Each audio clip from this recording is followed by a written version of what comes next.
We'll come back for more. So Siddhant, regarding your question,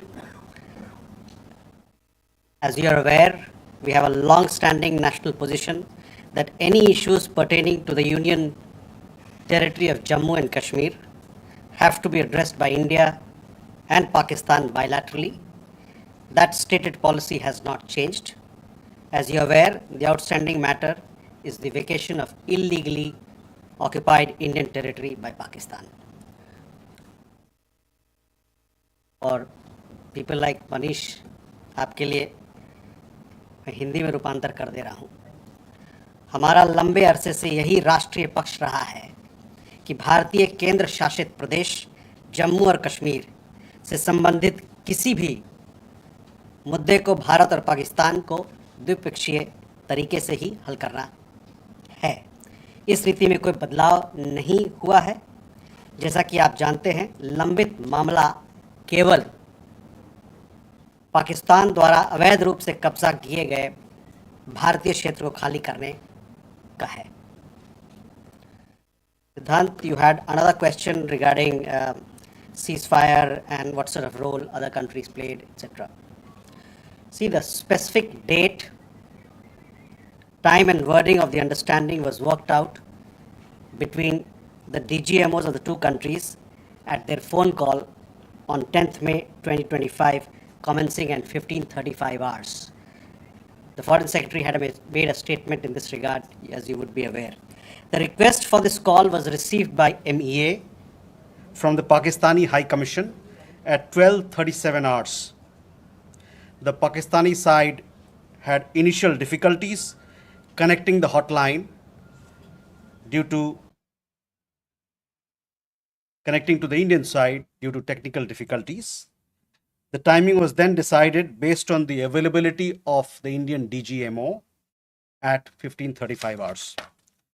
You will of course appreciate that early on 10th morning, we had mounted an extremely effective attack on key Pakistani Air Force bases. That was the reason they were now willing to stop firing and military action. Let me be clear, it was the force of Indian arms that compelled Pakistan to stop its firing. As regards conversations with other nations, the message from India was clear and consistent, and exactly the same message that we were conveying from public platforms was the one conveyed in private conversations. It was that India was responding to the 22nd April terrorist attack by targeting the terrorist infrastructure. However, if the Pakistani armed forces fire, Indian armed forces will fire back. If Pakistan stops, India will also stop. This was also the message that was conveyed to the Pakistani side at the time of the commencement of Operation Sindoor, which was not heeded to by the Pakistani side at that time. It is natural that many foreign leaders who heard this from us would have shared it with their Pakistani interlocutors. Jessica, you had a question on IWT. The other day you saw that after the CCS decision, this Indus Water Treaty has been put in abeyance. I would also like to take you back a little. The IWT, the Indus Water Treaty, was concluded in the spirit of goodwill and friendship as specified in the preamble of the treaty. However, Pakistan has held these principles in abeyance by its promotion of cross-border terrorism for several decades now. Now, as per CCS decision that I referred to of 23rd April, India will keep the treaty in abeyance until Pakistan credibly and irrevocably abjures its support for cross-border terrorism. Please also note that climate change, demographic shifts, and technological changes have created new realities on ground as well. And then we had a question regarding trade matters. From the time of Operation Sindoor commenced on 7th May, till the understanding on cessation of firing and military action on 10th May, there were conversations between Indian and US leaders on the evolving military situation. The issue of trade did not come up in any of these discussions.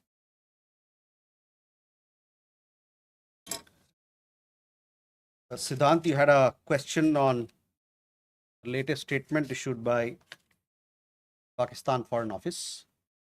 We have seen the statement made by the Pakistani side that a nation which has nurtured terrorism on an industrial scale should think that it can escape the consequences is fooling itself.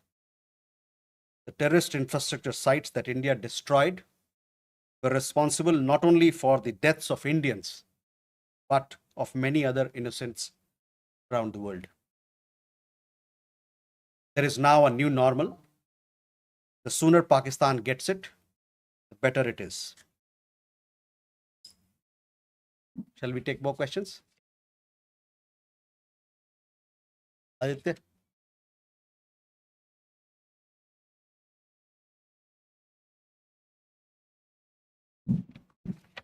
Mr. Jaiswal, I have two quick questions.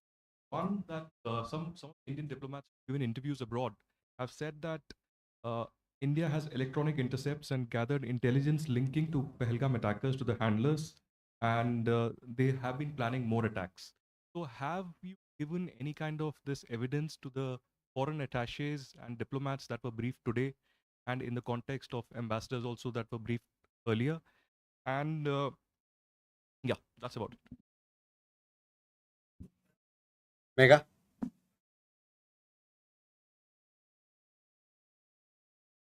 Good evening, sir. Megha from NewsAx. Question is that India, it's being reported, is going to be sending a team to the UNSC 1267 Sanctions Committee. The meeting is going to be held later in the week. And the purpose for it is to declare the TRF as a globally designated terrorist organization. If you could shed more light into this. Rishabh?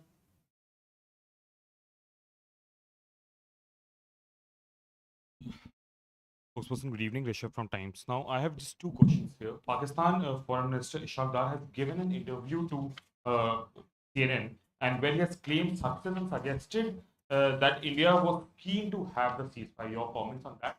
Also, there are a lot of buzz on social media as well as in various international media about nuclear leakage in Pakistan.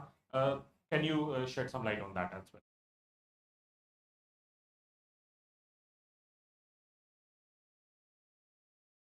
Manas? This is Manas from PTI. US President Donald Trump, again, he claimed yesterday that he stopped a nuclear conflict between India and Pakistan. And, he stopped escalation and saved millions of lives through, by reaching out to both capitals.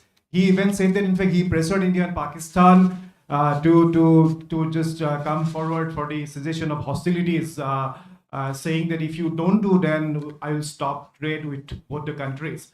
So can you please clarify whether he just reached out to us and asked us to stop? You have been maintaining that, in fact, the resolution was arrived at by the two DCMOs, but have you just protested at the US side for making these claims, which we consider are baseless?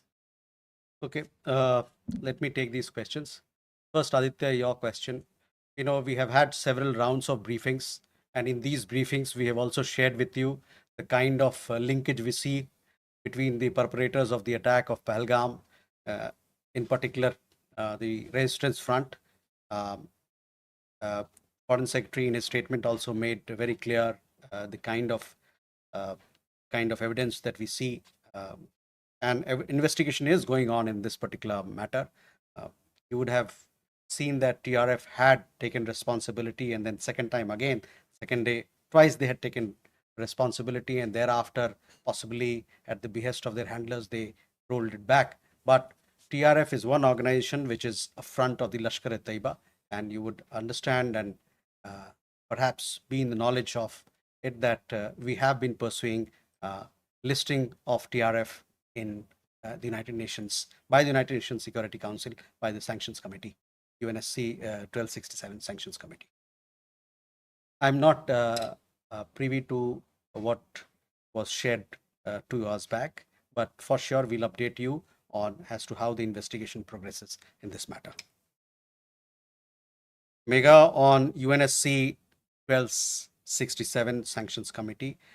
Yes, over the last 2 years or so, 23, 24, we have been sharing information with the United Nations Security Council, the monitoring team of the Sanctions Committee, as to why the terrorist TRF, which is the front for Lashkar-e-Taiba, should be listed as a terrorist entity. We will be also, in few days' time, we will be sharing more details in this regard, and hopefully Security Council 1267 monitoring team will take strong note of what we present, what we file, and take due action against that is required. Rishabh, on your question regarding the interview that the Pak Foreign Minister gave. In the last week, as a result of Operation Sindoor, Pakistan has seen its terror centers in Bahawalpur, Murudke, Muzaffarabad, and other places destroyed. You have been informed of it in several of the briefings that we've had. Thereafter, its military capabilities were significantly degraded by us and key air bases effectively put out of action. If the Pakistani FM wishes to project these as achievement, obviously he is welcome to do so. Where India is concerned, our stand was very clear and consistent from the start. We would target terrorist infrastructure operating out of Pakistan. If the Pakistani military stayed out, there would be no problem. If they fired on us, we would respond suitably. Till the night of 9th May, Pakistan was threatening India with a massive assault.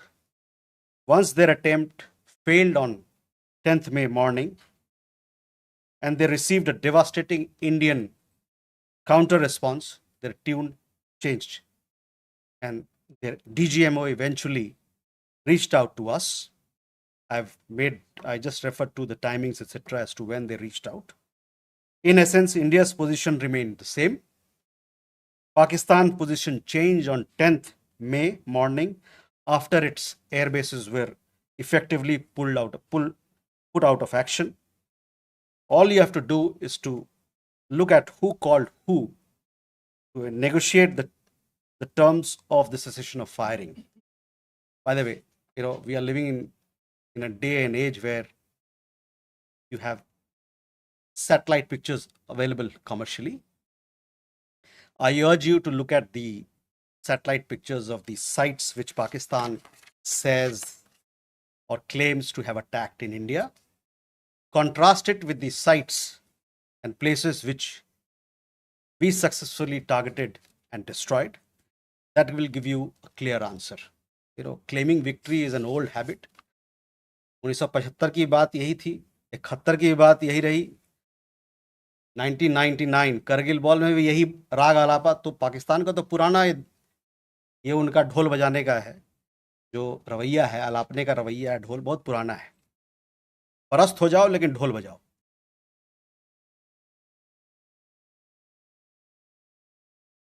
Rishabh, you also had a question regarding on that. I think there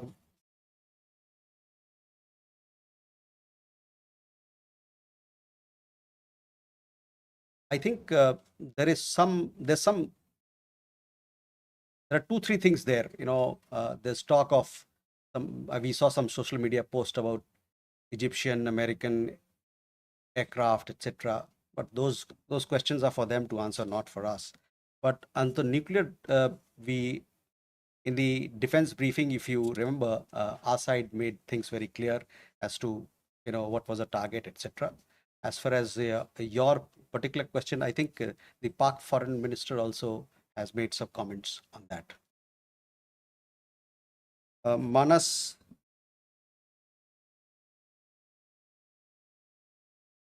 about nuclear issue that you pointed out. See, the military action from our side was entirely in the